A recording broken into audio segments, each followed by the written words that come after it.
Okay, so this is gonna be a build video rather, and I'm gonna keep it really short and sweet. And this is literally only because people in the comments on my last video asked me to do so. So I'm FoolyCooly. I got a 45 Paladin, a 45 Guardian, a 45 Ranger. Right? So basically all you're gonna need to know for a Paladin is you're gonna take interruption tactic and sacrifice tactic for literally everything in the entire game. You don't need anything else. I mean, in 70v70 or 15v15, if you are like the only healer or you just got two paladins, whatever, healing tactic and sacrifice tactic is not a bad combo, right? It's probably the only real viable big numbered, like raid sized, large scale combo that you can realistically work with, because sacrifice on its own just doesn't cut it at that point. But that content doesn't really exist, not important right now. So interruption tactic, what we're going to do is we're going to take cooldown on basically all of our starter skills, right? Cooldown on verdict, cooldown on chain, and then damage on everything else. Sacred verdict is your big hitter, and execute is your big hitter. And the key to dealing damage with a paladin is you use your branded, and then you use your fanaticism, right? Gives you 50% crit. Ridiculous. It's broken. Probably needs to be changed. Do that, and then your verdict into your sacred verdict. That's probably your biggest DPS, right? So going into sacrifice tactic, you're going to take the increased range on your sacrificial plea, a little bit of bonus healing here, cooldown reduction here, increased healing there. Alright, that's it. Then we're out of sapphires. So for PvP, I would, or solo content, right? Just running around the world, getting turbines, whatever. These are going to be your four main sub skills, right? You're going to take Alright, so your sub skills. You're going to take the concentration, so you have the reduced cooldown on your fanaticism, so you crit more, right? You're going to take your immune. Realistically, you don't need to spec anything into this. It's fine on its own, because this and this, total ass.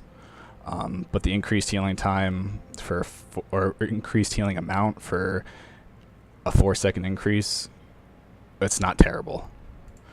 I take Transcendence or Transcend with almost everything I do. I like the utility. I like the speed increase. It's really great open world, really great in the battleground, amazing in Migra for the last boss, and then Wrath of God. All of these suck ass. It's fine on its own, but I take it with everything I do. In progression, another thing to note is that I'll sub in Resurrection instead of Concentration, usually. I even take the weapon for it, because having a, 70-second res is ridiculous.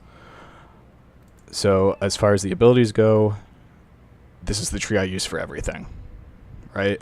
In a perfect world, I would go for the 10% crit damage, but you're missing 15 burl, the green currency, so you can't really get it right now unless you get insane RNG on your gem conversions, but that's going to take you forever to get.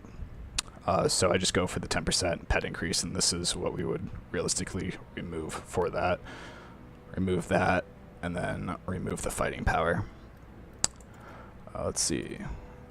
For your spirits, you go ideally 3 owl, and then 4 eagle is your setup for both PvP and PvE. There are going to be people out there to tell you that you should get Flying Dragon instead of Eagle. I think that's a bunch of horse shit as a Paladin. You want to stack as much ability power as you can, but always be hit capped. You need 3 owls to be hit capped.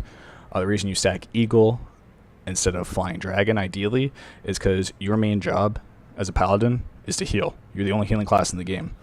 You know what's going to win you outnumbered team fights, open world, is being able to stay alive. You know what you need to do for that? Ability power. Your main damage source scales off ability power anyway. Just get the Eagle, if you can. If not, Flying Dragon is actually a great substitute as a second best in slot spirit.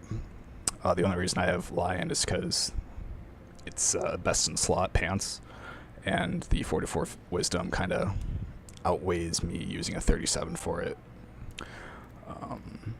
And as far as the weapon enchants, you can get whatever one you want that suits your playstyle for PvP.